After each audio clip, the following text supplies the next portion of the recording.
अच्छी बात मैं बताकर आज के शिव कथा प्रसंग को मैं प्रारंभ करूंगा। आप जो भी मुझे सुन रहे हैं ध्यान पूर्वक सुने। ऑलमोस्ट जितने भी सनातनी हैं वो सभी गंगा मां में स्नान करते हैं। करते कि नहीं करते हैं? और गंगा मां शिव के सिर पे विराजमान है। ये बहुत महत्वपूर्ण प्रसंग सुनाने जा रहा हूं। अब ये प्रश्न उठता है कि गंगा, हम तो सब यही जानते हैं कि गंगा स्नान से हम सभी के पाप कटते हैं, यही सुना। प्रश्न ये है कि हम गंगा में स्नान करने के बाद पाप कटवा के आते हैं कि पाप लेके आते हैं? आज मैं नई बात आपको बताने जा रहा हूं। अगर आप इन नियमों का पालन नहीं करते तो आप गंगा में अपने पाप धो के नहीं आ रहे, बल्कि गंगा से पाप लेके आ रहे हैं।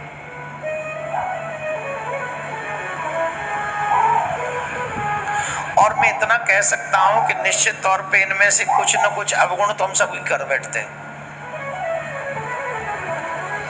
और जो चीज मैं बताने जा रहा हूं उसमें से आप यकीन नहीं मानेंगे, 99% लोग ये करके आते तो गंगा का कोई फल नहीं मिलता स्नान का।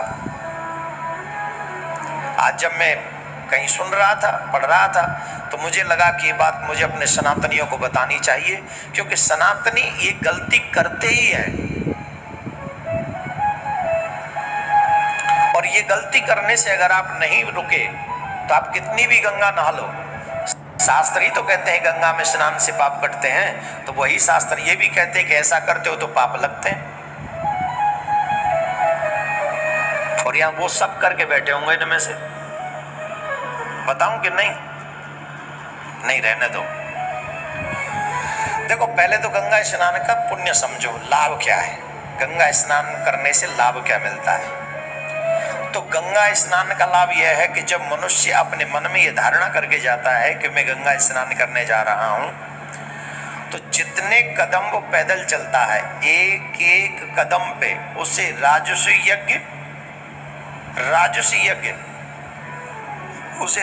यज्ञ का फल मिलता है, अश्वमेध यज्ञ का फल मिलता है।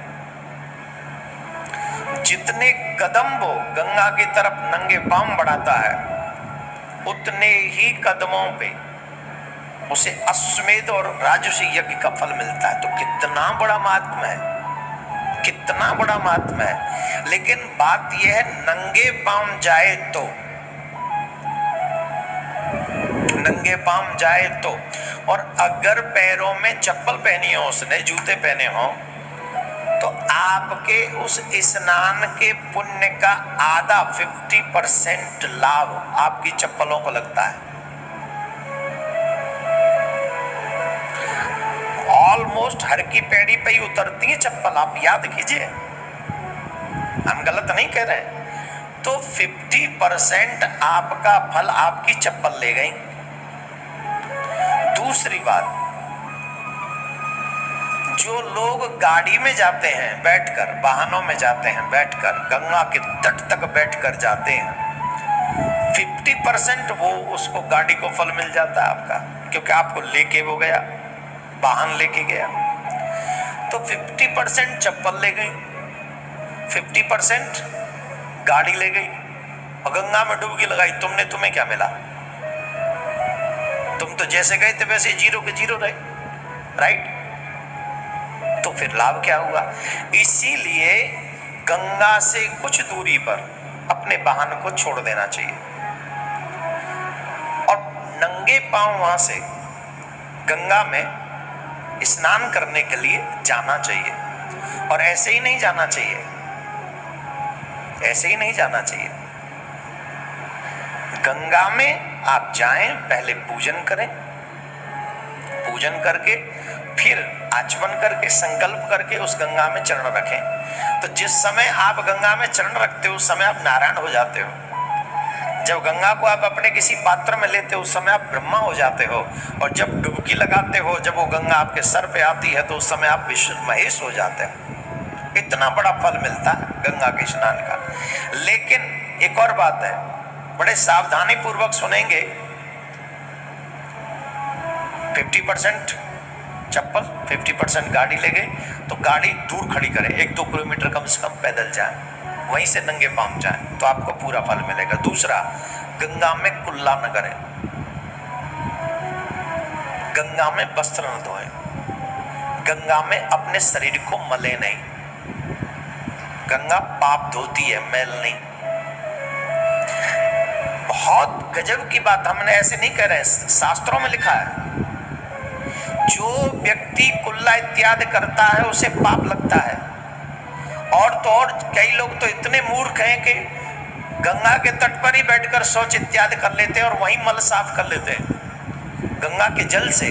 तो जो गंगा के जल से मल इत्यादि साफ करते हैं उन्हें ब्रह्म हत्या का पाप लगता है। जो गंगा जल से मल इत्यादि साफ करते हैं उन्हें ब्रह्म हत्या का पाप लगता है। तो प्रत्येक सनातनी को यह सोचना चाहिए कि अब हम वहां जो गए वो पुण्य लेके आए कि पाप लेके आए?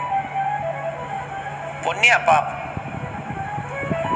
कोई तो पुरुष भी वहीं कर रहे होते हैं, कई बर्तन वहीं धो रहे होते हैं, कई कपड़े नहा के वो जो अधो वस्त्र है वो वहीं धो लेते हैं। एक और बात बता दें, ये तो आपने सुनी नहीं होगी, और ये पाप सभी करते हैं और उसके बाद कोई फल नहीं मिलता गंगा स्नान का। बताएं कि नहीं? बता दें। गंगा स्नान के बाद लोग अपने शरीर को टॉवल इत्यादि से पोंछते हैं कि नहीं पोंछते? ये तो सभी पोंछते हैं। जो व्यक्ति गंगा स्नान के बाद अपने शरीर को टॉवल इत्यादि से पोंछ लेता है, जैसे ही पोंछता है उसके सारे गंगा जल के स्नान का जो पुण्य वो समाप्त हो जाता है। अब क्या करें कि गंगा स्नान के बाद जब तक हमारा तन न सूखे तब तक हमें गंगा के तट पर ही रहना चाहिए, और गंगा के तट पर हो सके तो भगवान का भजन करना चाहिए। और अगर अतिशय शीघ्रता है जाने की तो हमको ये चाहिए कि हम गीले तन से ही जाएं अपने घर। वहां टॉवल जब तक स्वयं न वो जल सूख जाए तब तक आपको गंगा के फल का कोई स्नान का कोई फल आपको नहीं मिलेगा, कोई भी फल नहीं मिलेगा। एक और सबसे अहम बात है जो आपको बता देनी चाहिए, रात को उठे और उठकर सीधे गंगा में जाके कूद गए, ये गलत है। एक तो गंगा में कभी कूदना नहीं चाहिए, ये अपराध तो हमने भी किया है।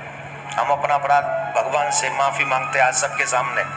हरिद्वार में तो वो पुल बोलते तो और छोटी उम्र थी तो सब कूदते थे, बोले हम भी कूद सकते हैं इसमें क्या, तो हम भी कूदे। तो ये अपराध है, गंगा माँ से क्षमा मांगते हैं। अब जाएंगे तो फिर और क्षमा मांगाएंगे। तो गंगा में कभी कूदना नहीं चाहिए, स्विमिंग नहीं करनी चाहिए इत्यादि। वो स्विमिंग भी की हमने तो वो भी पाप ही है हमारा, वो भी स्वीकार करते हैं।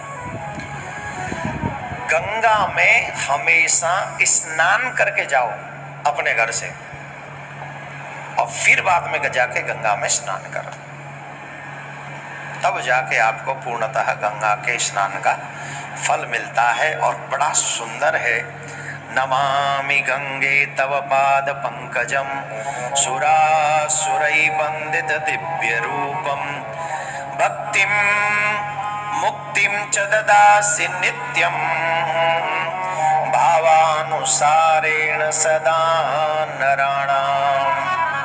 मुक्ति भक्ति सब कुछ प्रदान करने वाली माँ भगवती गंगा हम सबका कल्याण करती हैं। इसलिए मैं गारंटी से कहता हूँ 99% लोगों को ये नहीं पता होगा। इसलिए जब इसका वीडियो आप तक पहुंचे अथवा कथा जब आप सुन रहे तो ज़्यादा से ज़्यादा उन सनातनियों को जरूर सुनाइएगा जो गंगा में स्नान करने जाते हैं। जमुना में स्नान, यही बात जमुना के स्नान में भी है, ये नहीं कि सिर्फ गंगा की बात है, यही बात जमुना के स्नान में भी है। तो गंगा अथवा जमुना स्नान करते समय इस बात का ध्यान रखेंगे।